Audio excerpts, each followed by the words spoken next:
सियावर रामचंद्र की सियावर रामचंद्र की जय सिया राम। उत्तर प्रदेश की राज्यपाल आनंदीबेन पटेल,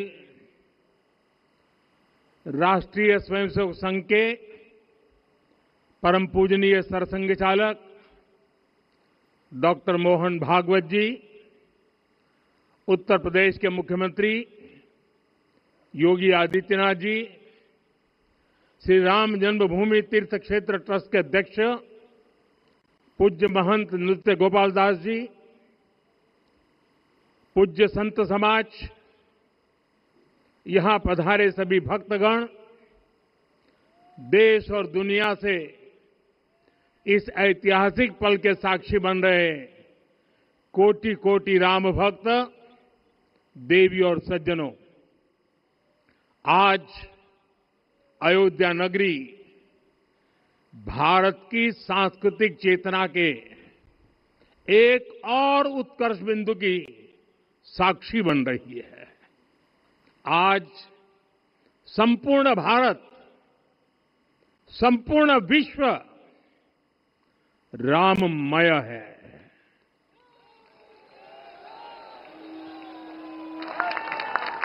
हर राम भक्त के हृदय में अद्वितीय संतोष है, असीम कृतज्ञता है, अपार अलौकिक आनंद है। सदियों के घाव भर रहे हैं, सदियों की वेदना आज विराम पा रही है, सदियों का संकल्प आज सिद्धि को प्राप्त हो रहा है। आज उस यज्ञ की पूर्णाहुति है जिसकी अग्नि 500 वर्ष तक प्रज्वलित रही। जो यज्ञ एक पल भी आस्था से डिगा नहीं, एक पल भी विश्वास से टूटा नहीं। आज भगवान श्री राम के गर्भगृह की अनंत ऊर्जा, श्री राम परिवार का दिव्य प्रताप इस धर्म ध्वजा के रूप में इस दिव्यतम भव्यतम मंदिर में प्रतिष्ठापित हुआ है।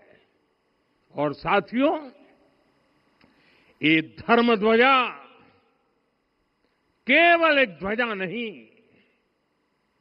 ये भारतीय सभ्यता के पुनर्जागरण का ध्वज है।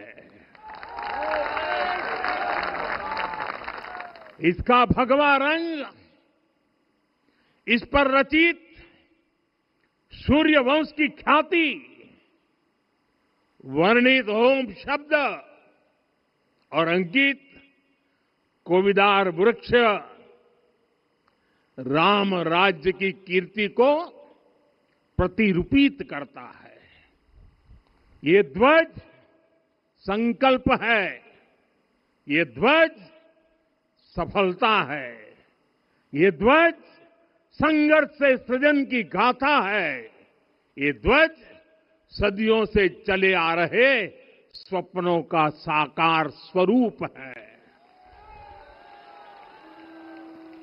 ये ध्वज संतों की साधना और समाज की सहभागिता की सार्थक परिणति है। साथियों, आने वाली सदियों और सहस्त्र शताब्दियों तक ये धर्म ध्वज प्रभु राम के आदर्शों और सिद्धांतों का उद्घोष करेगा। ये धर्म ध्वज आह्वान करेगा, सत्यमेव जयते नानृतम, यानी जीत सत्य की ही होती है, असत्य की नहीं। ये धर्म ध्वज उद्घोष करेगा, सत्यम एक पदम ब्रह्म सत्य धर्म प्रतिष्ठित, अर्थात सत्य ही ब्रह्म का स्वरूप है, सत्य में ही धर्म स्थापित है। ये धर्म ध्वज प्रेरणा बनेगा, प्राण जाए पर वचन न जाहि, अर्थात जो कहा जाए वही किया जाए। ये धर्म ध्वज संदेश देगा, कर्म प्रधान विश्व रची राखा, अर्थात विश्व में कर्म और कर्तव्य की प्रधानता हो। ये धर्म ध्वज कामना करेगा, बैर न विग्रह आस न त्रासा, सुखमय ताही सदा सब आशा, यानी भेदभाव, पीड़ा, परेशानी से मुक्ति, समाज में शांति और सुख हो। ये धर्म ध्वज हमें संकल्पित करेगा, नहीं दरिद्र कोऊ दुखी न दीना, यानी हम ऐसा समाज बनाएं जहां गरीबी न हो, कोई दुखी या लाचार न हो।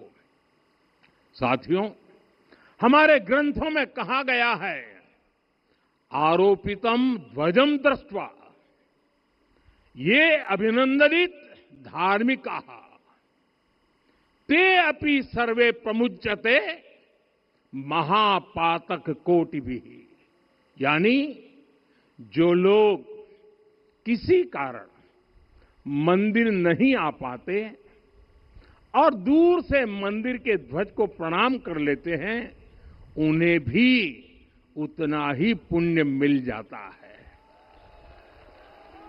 साथियों, ये धर्म ध्वज भी इस मंदिर के ध्येय का प्रतीक है। ये ध्वज दूर से ही राम लला की जन्मभूमि के दर्शन कराएगा और युगों युगों तक प्रभु श्री राम के आदेशों और प्रेरणाओं को मानव मात्र तक पहुंचाएगा। साथियों, मैं संपूर्ण विश्व के करोड़ों राम भक्तों को इस अविस्मरणीय क्षण की, इस अद्वितीय अवसर की हार्दिक शुभकामनाएं देता हूं। मैं आज उन सभी भक्तों को भी प्रणाम करता हूं, हर उस दानवीर का भी आभार व्यक्त करता हूं जिसने राम मंदिर निर्माण के लिए अपना सहयोग दिया।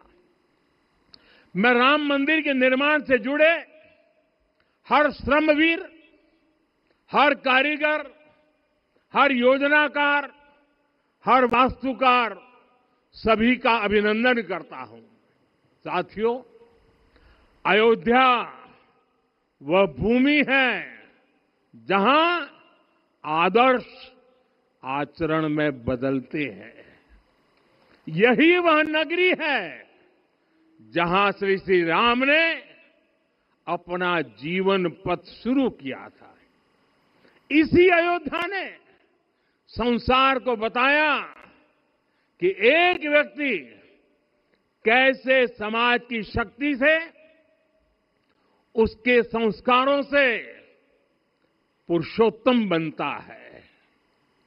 जब श्री राम अयोध्या से वनवास को गए तो वे युवराज राम थे, लेकिन जब लौटे तो मर्यादा पुरुषोत्तम बनकर के आए और उनके मर्यादा पुरुषोत्तम बनने में महर्षि वशिष्ठ का ज्ञान, महर्षि विश्वामित्र की दीक्षा, महर्षि अगस्त्य का मार्गदर्शन, निषाद राज की मित्रता,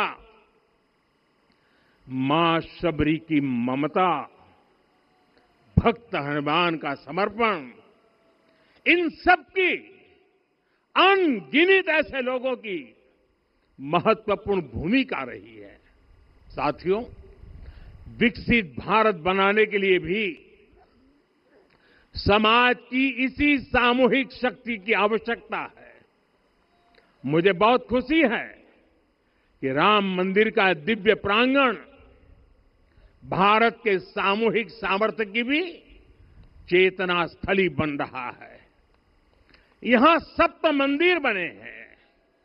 यहां माता शबरी का मंदिर बना है, जो जनजातीय समाज के प्रेम भाव और आतिथ्य परंपरा की प्रतिमूर्ति है।